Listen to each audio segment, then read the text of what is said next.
Hola, som Albert Vilà, Daniel Teruel, Janai Valenciana, Genís Solsona i Guillem Vega. Estem aquí fent el treball de Barcelona Negra i avui entrevistarem a Guillem Sánchez, un periodista de successos que ens explicarà una mica com és la vida cobrint aquest tipus de casos d'assassinats, assalts i de més.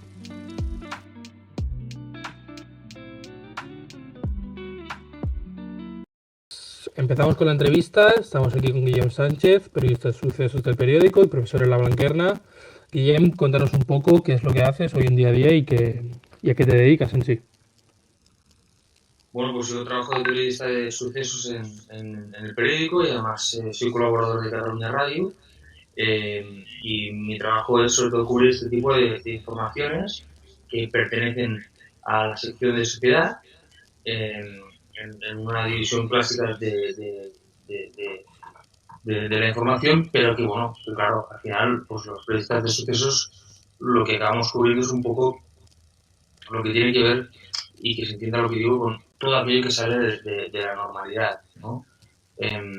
Pues desde accidentes a incendios, a crimen, ¿no? A cualquier estallido que se escapa de lo que está bien clasificado dentro de la sección de sociedad, pues por ejemplo, pues, en educación, pues cualquier problema que sea laboral o que sea puramente educativo, pues es algo que tiene que afrontar el redactor de educación. Pero sí, hay un problema de abusos sexuales dentro de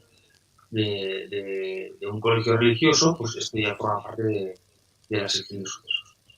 Sí, hemos visto que tú has tratado muchos casos como el de Maristas, que has escrito un libro y te queremos preguntar un poco por esto, pero quería empezar en cómo es el proceso que hay que seguir para llegar a tener información fiable sobre estos sucesos.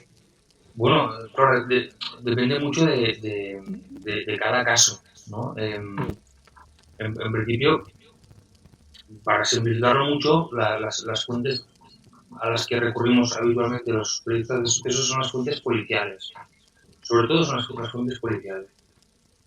Lo cual no significa que deban ser las únicas, porque esto es un error que a medida que tú vas ganando experiencia y mejorando pues, tus contactos, puedes cometer el error de acabar olvidándote que los sucesos sobre todo lo que te permiten es ir a la calle y buscar mucho el contacto directo con los testimonios de lo que ha ocurrido. Entonces, si por ejemplo tú quieres cubrir un asesinato machista, no te bastará nunca sencillamente con las fuentes policiales o con fiscalía o incluso con jueces. Tú lo que tendrás que hacer es ir al lugar donde ha ocurrido, al lugar de los hechos, y tratar de reconstruir a partir de los testimonios de la gente que conocieron a esta pareja y sobre todo a esta víctima, y tratar de reconstruir lo que ha pasado para dar a la sociedad, al final a la ciudadana al que tú pretendes informar, pues una reconstrucción de lo que ha pasado para que tome buena nota, ¿no? Entonces, las fuentes policiales son un poco el valor del periodista de sucesos, pero aquello que realmente a ti te permite hacer bien tu trabajo como periodista de sucesos siempre es ir al lugar de los hechos, hacer de reportero, hablar con la gente que lo ha vivido y tratar de reconstruirlo todo y contarlo lo mejor posible. Entonces, cuando alguien está empezando, es muy fácil que se desanime como periodista de sucesos porque no tendrá las fuentes ni los contactos de la gente del resto de medios de comunicación que llevarán más tiempo, entonces es muy posible que vaya muy perdido durante los primeros años, incluso meses, pero es un área que te permite siempre pues sobrellevar esto con el hecho de ir a los sitios, de hacer de reportero, de suplir las carencias que tienes a nivel de fuentes con el contacto con las personas que lo han vivido, y entonces a mí por esto es lo que más me gusta, ¿no? Que es los sucesos escapan a las ruedas de prensa, escapan a los gabinetes de comunicación, todavía están fuera del control de la información y te dejan a ti ser un periodista muy a la antigua, muy normal, de tocar los timbres en el edificio y preguntar claro, señor, ¿usted qué ha visto? ¿Qué ha pasado? Y me dice que hay un disparo. No, pues, todo esto que está tan mal visto en el fondo es algo crucial, porque a veces te confunden con el perfil del periodista más buitre, más amarillista, y no es verdad. Porque el día que dejemos de hacer este tipo de periodismo será un día que caeremos del todo en manos de esta información que está más controlada, ¿no? Entonces, mi trabajo es cuidar de las fuentes policiales sin perder el norte, porque tenemos que ser duros con la policía a la cual cubrimos, pero también tenemos la obligación de fiscalizar y sobre todo no olvidar nunca que nuestro trabajo es pues, seguir viendo dónde han pasado las cosas para contarlas lo mejor posible. ¿Y cuáles son las fuentes buenas y cuáles son las partes más duras de esto de ir a la calle, preguntar? ¿Cuáles son, o sea, lo que tiene bueno de este método y lo que tiene malo, lo que es más difícil de hacer en este tipo de casos? O sea, requiere mucho tiempo. Y entonces esto, claro, o sea, ahora mismo los medios de comunicación, si lo tienes pronto, es mucho mejor que si lo tienes bien. Y esto es un gran problema, porque si tú a tu jefe le dices, mira, hostia, yo esta historia la quiero contar bien, dame tiempo, es posible que te diga todo lo que quieras, pero publica algo ya. Si publica algo ya, es algo que nos hace mucho daño a todos. Porque si dejamos tiempo al periodista para que pueda hacer su trabajo, es muy posible que nos ahorremos problemas muy graves como el de la desinformación, nos ahorremos problemas como el de la desinformación, el de los bulos, el de las fake news, porque los periodistas lo que hay que hacer es darles tiempo para que hagan su trabajo. Y ahora mismo la lucha está tan dura que existe por las audiencias, en los medios de comunicación, también en los diarios a través de las plataformas digitales, provoca esto, que la parte más dura respondiendo a tu pregunta, la más desagradable, sea que los jefes tengan mucha presión y quieran que los redactores lo publiquen todo enseguida. O que no nos dejemos nada, que si se está hablando de un tema, pues nosotros podamos publicar algo. Por ejemplo, con la discoteca Guaca, que supongo que estaréis al caso, Sí. un tema en el que hay una menor implicadas, un tema en el que ha habido, por un lado, una investigación sobre una agresión sexual, porque la menor pues se encontraría con sus facultades pues, muy torpedeadas por el consumo de droga.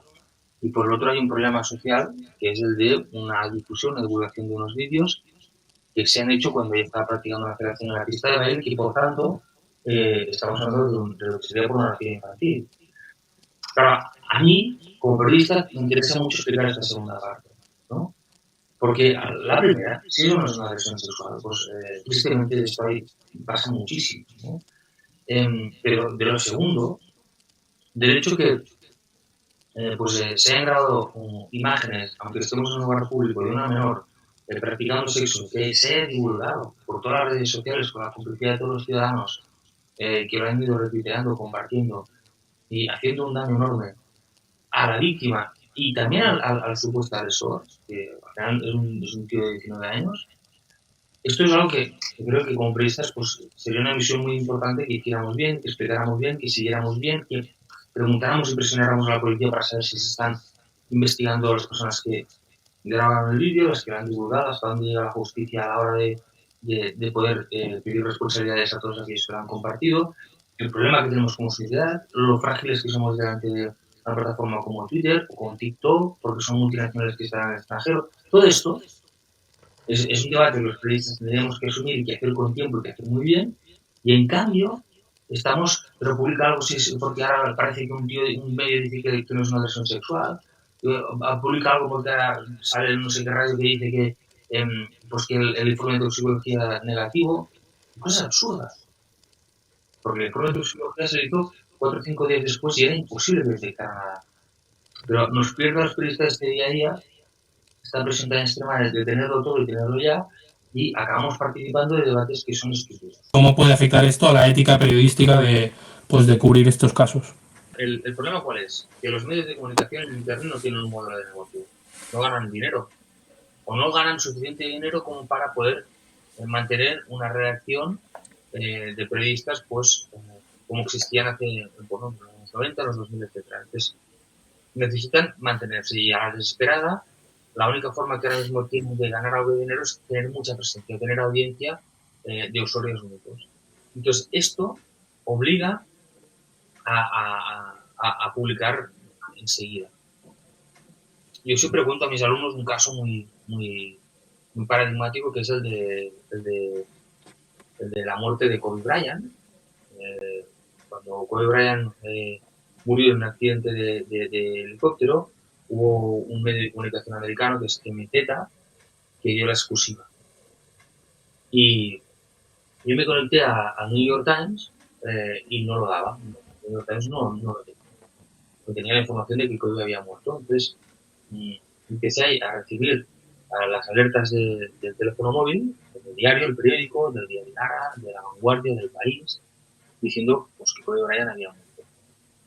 Y cuando aquí, en España, los medios de comunicación, como el diario, como el Ara, como La Vanguardia del País, ya estaban dando la noticia de la muerte de Kobe Bryant, el New York Times seguía sin darla. Nosotros, los medios de aquí, habíamos hecho mejor nuestro trabajo que el New York Times. No, pues lo que habíamos hecho era quitar al portal MZ. Porque entonces así ya estábamos dentro de la batalla de los clics, así ya podíamos decir que lo teníamos. Entonces, cuando alguien buscaba la información de muerte Kobe Bryant, ya aparecía el link de La Vanguardia, del periódico del País, del Mundo, del que fuera. Pero no había ningún periodista que hubiera contrastado los hechos. El New York Times tardó casi 2 horas en publicar la noticia de la muerte de Kobe Bryant. No lo dio antes, ¿por qué? Porque no lo tenía. Porque no había sido capaz de contrastar los hechos. Entonces, si todos nos comportáramos como el periodista del New York Times, que ese día estuvo aguantando una presión insoportable de todos sus jefes que le decían, oye, por favor, que lo está dando todo el mundo, y nosotros no lo tenemos, y él decía, yo hasta que no tenga una fuente mía que me lo confirme no lo voy a publicar, si todos trabajáramos como ese periodista, como esa periodista, pues no habría bulos, no habría informaciones tóxicas, no habría fake news, todo el mundo tendría a su alcance pues, información contrastada por periodistas que hacen su trabajo. Pero esto no es lo que pasa. Lo que pasa es lo que decía al principio. Publica algo y después ya lo amplías. Publica algo y después ya lo amplías, es terreno abonado para información de mierda. Entonces esto te quema mucho como periodista. Me imagino que lo que se da es que el elemento esencial es la inmediatez. ¿Y cuál tendría que ser para ti el elemento esencial a la hora de cubrir estas noticias? ¿Cuál tendría que ser lo primordial a la hora de darlas? Pues cuando lo contrastas. O sea, las fuentes. Sí, cuando tú tienes una información contrastada, la publicas. Si no la tienes contrastada, no la publicas. Pero es imposible, ya os digo. O sea, creo que es tan sencillo y que desde la facultad es como, a ver, si vosotros sois capaces de integrarlo mucho y resistir de una forma numantina a la presión de la inmediatez, hostia, aportaréis muchísimo más que cualquier periodista que vaya sacando muchas exclusivas, pero también colabore de una forma u otra con la expansión de rumores. Porque vivimos ahora en un entorno en el que es más importante, insisto, no aportar ruido que no sacar buenos temas. Porque es que aclarar las cosas cuando hay tanta sobreinformación y tan tóxica, yo creo que es la parte fundamental del periodista. Bueno, ahora ya cambiando y separando la entrevista, como te hemos dicho, estamos haciendo un reportaje sobre una serie de casos. Queríamos que nos explicaras un poco cómo fue el caso del apuñalamiento de la Merced. El apuñalamiento de la Merced fue un caso que creo que sacó la periodista Ana Fonsi en Twitter, si no recuerdo mal. Fue la madrugada del sábado al domingo, la noche grande de la Merced. Pero al principio la información situaba el apuñalamiento en el carrer de Lleida, que no está lejos de la Avenida María Cristina, y sin embargo pasó en la Plaza España, en la Avenida María Cristina, o sea, junto a las dos torres. Para por un detalle, porque es posible que en principio las informaciones pues, van en un sentido y después cuando los periodistas hacen el trabajo con más tiempo, pues van acabando ubicando mejor el lugar donde ocurrió. Al principio lo que se supo fue bien poco, que había un muerto, que era joven. Después supimos a través de fuentes policiales que ni siquiera iba documentado esa noche. Luego supimos que realmente era muy joven y después aparecieron vídeos en los que se veía a la víctima, que era un joven marroquí, rodeado de más jóvenes que están en actitud festiva y que incluso lo están filmando, algunos entre gestos y rostros de júbilo porque están como sobreexcitados saliendo de, no sé si habéis visto el vídeo, pero es un vídeo que es muy duro porque los jóvenes, claro, son las 3 de la madrugada, están saliendo de los conciertos, están de fiesta y de repente pues tienen al lado pues, a un chico que nadie ha visto nada, pero que tiene una herida muy grave en el abdomen, que cae al suelo, que intentan levantarlo una pareja súper majos, que son los únicos que intentan ayudar, y los otros están con el teléfono móvil, como medio riéndose, medio histéricos, y el tío acaba muriendo. Pues es una situación muy dura porque había muchos que tenían la necesidad de grabarlo y muy pocos los que tuvieron la necesidad de ayudarlo. Pues algo que sinceramente pues, también teníamos que explicar a los periodistas. Y de la información en sí, pues no, es un caso de los poquísimos que quedan sin resolver y que tendrá una resolución muy complicada, ahora ya citando fuentes policiales, porque no hay testigos. Nadie vio quién apuñala a este chico, entonces si tú no ves quién lo ha apuñalado, no tienes ninguna descripción, pues no puedes empezar a buscar. Y ahí había pues 40.000 personas, pues tampoco te puedes poner a buscar por el tema de los teléfonos móviles quién estaba allí y entrevistarlos uno a uno para un interrogatorio. Entonces, no hay pistas. Si alguien me hubiera dicho, mira, pues yo creo que fue un tipo que llevaba pues, una cazadora verde. A partir de aquí empiezas a revisar cámaras de alrededor hasta que aparece una cámara, pues seguridad que un concesionario, por ejemplo, un tipo con una cazadora verde. Y entonces ya tienes una pista de la actividad. Es erróneo, ¿no? Pero ya puedes investigar algo. Ahora mismo no hay ni eso. No hay nada. Tampoco ha habido ningún condenado por la difusión del vídeo ni nada, ¿no? No. En este caso no hay ningún delito, porque es mayor de edad la víctima y es un lugar público. Es que al cabo de pocos días murió alguien en la avenida Paralel, a la salida de una discoteca, también un marroquí, pero también lo grabaron de nuevo. Entonces, yo creo que sí que hay que poner por el acento en el hecho de que la gente, sobre todo la gente joven, cuando presencia una escena de muchísima violencia, pues saca el teléfono en lugar de para llamar a la ambulancia para grabarlo. Y después para compartirlo, ¿no? Para decir, yo estaba ahí, yo lo vi, ¿no? Esta necesidad de ponerte aquí en el centro de la historia para que quede registrado en tu comunidad, que tú estabas pasando por ahí, que tú lo has vivido en primera persona, y que en el fondo te aleja mucho de la víctima, porque la víctima en ese momento necesita que la socorran, que sea una ambulancia, que la acompañes. Y hay mucha diferencia entre casos estos que han saltado más en los medios, como el de la Marseille, como el de Janet Jumillas últimamente, y los casos estos que no saltan tanto los medios por X o por Y, como el del apuñalamiento en el Paralelo a la hora de cubrirlo, a la hora de dar la información, o se intenta seguir el mismo patrón. O sea, no todos los casos son iguales, deberían serlo, pero sí que el periodista intenta cubrirlos todos de la misma manera. Lo que pasa es que si un caso tuyo interesa mucho, pues lo sigues más. Y si un caso tuyo no interesa nada, pues lo sigues menos. Pues esto es un poco las leyes de la propia audiencia, ¿no? Tú como periodista lo tienes que cubrir todo, porque es tu obligación, pero claro, no vas a seguir con el tema si es un tema que no interesa a nadie. Esto también lo entiendo. A veces los periodistas nos encargamos mucho con esto porque nos parece muy trascendental y después las métricas te están diciendo que nadie te está leyendo. Bueno, a veces pues sí, lo tienes que replantear. Yo te quería preguntar si consideras que actualmente en este país los medios de comunicación están siendo capaces de saber informar por este tipo de contenido con los valores adecuados y si a su vez te atreverías a comentarnos un poco, bajo tu punto de vista personal, cuáles serían esos valores por los que se deberían informar.